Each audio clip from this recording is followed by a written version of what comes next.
हिंदुस्तानी मुसलमानों का भाजपा हराओ जो रिवाज था वो मोदी जिताओ मिजाज ने बदला। अब कितना होगा वो आपको वक्त बताए। 2024 के चुनाव में तृणमूल कांग्रेस का पश्चिम बंगाल से विदाई का बैंड बाजा बज चुका है। तो जब दिया बुझने लगता है तो थोड़ा सा रोशनी ज्यादा करता है। আমাদের নবদ্বীপ ক্লাস্টারের কৃষ্ণনগরে আমাদের কেন্দ্রীয় শ্রদ্ধেয় নেতা মুক্তার আব্বাস নাকভিজিকে আমরা স্বাগত জানাই। আমাদের এই ক্লাস্টারের 5টি লোকসভার মধ্যে 3টি লোকসভায় উনি দুদিনে প্রবাস করবেন। সম্মানীয় মুক্তার আব্বাস নাকভিজি উনি 98 সাল থেকে সংসদে নির্বাচিত সাংসদ এবং ক্যাবিনেট মন্ত্রী। আমাদের রাজ্যসভা এবং লোকসভায় বিভিন্ন সময়ে সংসদীয় দলের হয়ে গুরুত্বপূর্ণ দায়িত্ব উনি পালন করেছেন এবং আমাদের ভারতীয় জনতা পার্টির কেন্দ্রীয় স্তরের সমস্ত রকম অভিজ্ঞতা ওনার আছে। ওনার সম্পর্কে, ওনার দায়িত্ব সম্পর্কে বলতে গেলে কয়েক পাতা জুড়ে আপনাদের বলতে হবে। উনি আমাদের জাতীয় স্তরের একটা সুপরিচিত নাম। আমাদের এখানে নাকভিজি আমরা পেয়েছি। আমরা সাংবাদিক বন্ধুদের অনুরোধ করব, আপনারা আমাদের এই যে সাংবাদিক সম্মেলন আমরা ডেকেছি, আপনাদের যে প্রশ্ন আছে नागभिजी থেকে আপনারা সেটা রাখুন। और आप जो पूछेंगे बताऊंगा कि आज कल जो है वो अभी चुनाव तो घोषित हो जाएगा 1-2 दिन में। चुनाव के बाद जो है वो रिजल्ट भी क्या आने वाला है, ये जो है वो जो लोग भी चुनाव के मैदान में विपक्ष के लोग हैं उनकी एक ही कोशिश है कि एक या तो हमारी रिमोट की सरकार बन जाए, या रिमोट की सरकार बन जाए, या सपोर्ट की सरकार बन जाए। रिमोट और सपोर्ट की सरकार के जुगाड़ में चल रहे हैं। क्योंकि इससे पहले आप 10 साल पहले क्या होता था, कांग्रेस पार्टी या तो सपोर्ट करती थी या रिमोट से चलाती थी, या उनका कोई रिमोट बैठता था और वो सरकार चलाता था। ये पहला मौका है जब 10 सालों तक गैर कांग्रेस सरकार बिना कांग्रेस पार्टी, बिना कम्युनिस्ट पार्टी के सपोर्ट और रिमोट के अपने 10 साल पूरे करते हुए, 2 कार्यकाल पूरा करते हुए तीसरे कार्यकाल में सफलता के साथ प्रवेश कर रही है।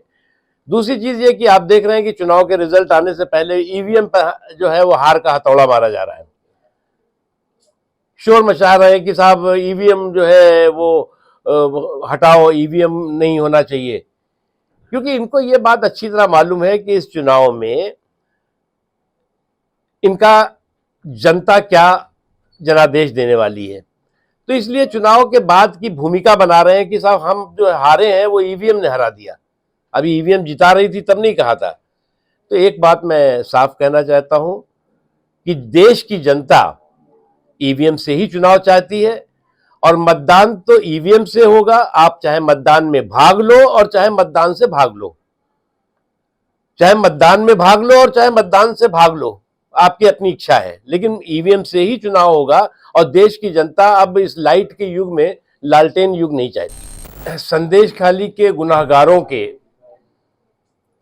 तृणमूल कांग्रेसी मददगारों के दुखद संदेश से पूरा देश दुखी है, और संदेश खाली के तालिबानी गुनाहगारों का जो आतंक और अपराध है उसको जिस तरह से पश्चिम बंगाल की सरकार प्रोटेक्शन करती रही, उनकी मदद करती रही और उसकी मददगार बनी रही, निश्चित तौर से पूरा देश उससे विचलित भी है और दुखी भी है।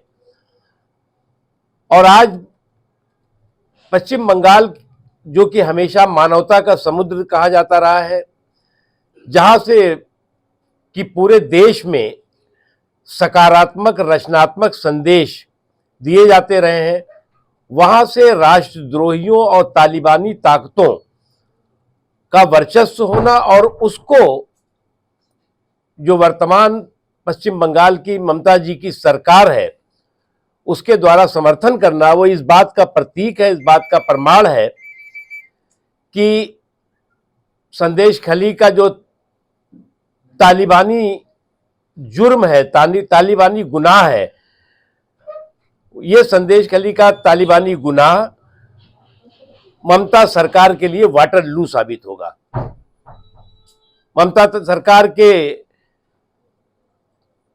सत्ता के ताबूत में आखिरी कील ठोकेगा। लगातार भारतीय जनता पार्टी अपने अलग अलग क्षेत्रों में समाज के सभी वर्गों के साथ, अपने कार्यकर्ताओं के साथ, अपने साथियों के साथ मिलकर के चुनाव के प्रबंधन की, चुनाव की योजना, चुनाव के कार्यक्रमों की और चुनाव की रणनीति जो केंद्र स्तर पर और राज्य के स्तर पर बनी है, हम लोग सब लोग जाकर के मिल रहे हैं। जैसा कि अभी अध्यक्ष जी ने बताया कि बुरहानपुर है, कृष्णा नगर है और मुर्शिदाबाद है। ये इन 3 लोकसभा क्षेत्रों में मैं अभी जाऊंगा। उसके बाद फिर और पार्टी कहेगी तो आऊंगा। अभी मैं कर्नाटक में था, केरला में था, बंगाल, बिहार में था, उत्तर प्रदेश में था। एक चीज बहुत साफ दिखाई पड़ रही है कि आज जो विपक्ष के खानदानी खिलाड़ी हैं, उनके जुगाड़ का जमघट जो है वो रिमोट और रिपोर्ट की सरकार की जो जुगाड़ कर रहा है वो कभी भी सफल नहीं होगा।